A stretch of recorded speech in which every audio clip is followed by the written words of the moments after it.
Hello and welcome to video 3 in our series on how to create instructional videos. We've talked about script writing for your video, and we've also talked about camera composition and ways to set up your shot so that it looks good and is not distracting to your viewer. In this video, we're going to go over video length and how long your instructional videos should be. We're going to talk about how to use chunking for proper instructional video length and how to segment your longer videos so that they make sense for the students. The first thing we want to talk about is how long should your instructional videos run? Research is varied on this. Some say that 1 to 4 minutes is long enough. Others say the videos should be under 6 minutes, while some say that 10 minutes is a good video length for your instructional videos. DiPaolo believes from his research that 3 or 4 minutes is the optimal time for video content. So we want to try to keep those videos shorter, under 10 minutes obviously, and even shorter if possible. What are some reasons why instructional videos should remain shorter in length? Well, let's look at why shorter videos are better.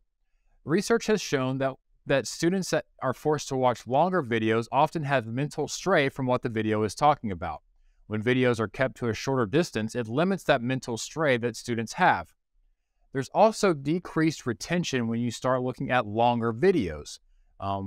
Those things work together. Mental stray and decreased retention work together, right? Because if your student is not able to pay attention to the entire video due to its length, their retention is not going to be as long. Another reason to keep your video short is cognitive load. When students have too much to try to remember at once, they start to feel overwhelmed. If a video is too long that has too much information packed into it, students feel overwhelmed. Their cognitive load can't handle everything. And so they don't have retention from that aspect as well. The final reason why shorter videos are better is because students have a working memory. And if you start to exceed what is available in their working memory, then they're not going to retain anything that was in the video. So that's why shorter videos are better when you can break it up into chunks or chunking or segmenting. It makes those videos easier for students to understand and to follow.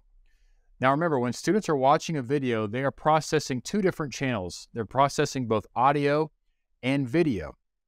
So when an instructional video runs on too long, students have a hard time processing all of that video content and all of that audio content at the same time. That's another reason why you want to break your videos up into shorter segments, like we talked about in the first slide. 3 to 4 minutes, 10 minutes is the absolute longest you'd want your video to run. Under 6 minutes is what DiPaolo has kind of stated as the optimal video length. All right, so how do you do this? How do you segment or chunk your content?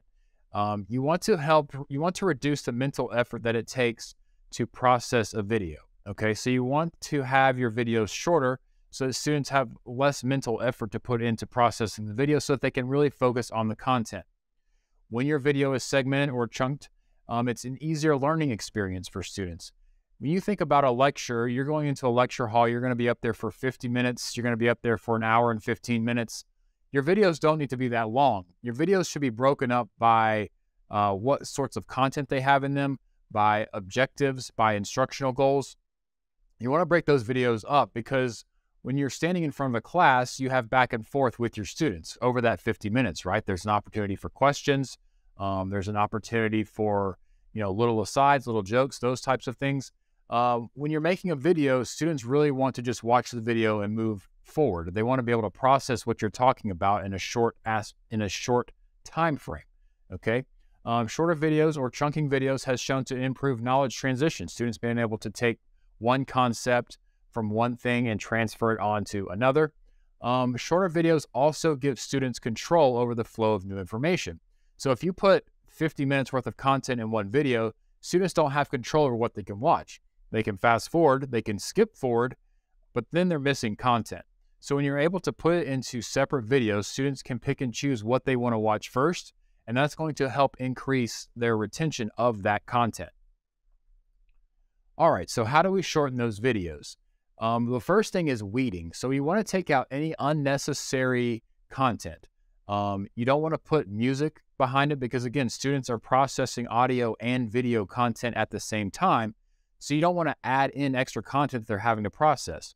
While the video may sound and look better with a music track behind it, most entertainment videos have some sort of music track underneath them. sometimes that can be distracting to students and just adds to their cognitive workload. So you want to try to eliminate that. You also want to try to eliminate any sort of unnecessary content.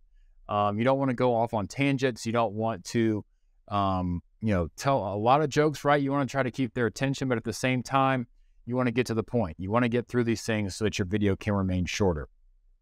You want to segment your videos into smaller pieces based on the content. You want it to make sense, similar to the way that these instructional videos have been broken up into script writing, camera composition, chunking. Then we're going to look at video editing, and then finally closed captioning.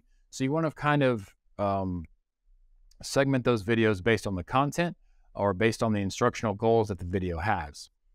And then the final way is just present content in a way that's visual and engaging. Remember, there's audio and video that you are allowed to use with video. So take advantage of having both those checks so that you can create something that's engaging, that students will want to watch. That's going to lead to better retention. All right, so those are some ways that you can chunk your videos. You can segment your videos and the reasons why those videos need to be shorter. We've also looked at the time frame. We want to try to keep everything at the most under 10 minutes. Realistically, we want to keep things closer to 3, 4, 5 minutes long. So that's this video on chunking, on segmenting your content. The next step will be looking at how to edit your videos. Thanks so much.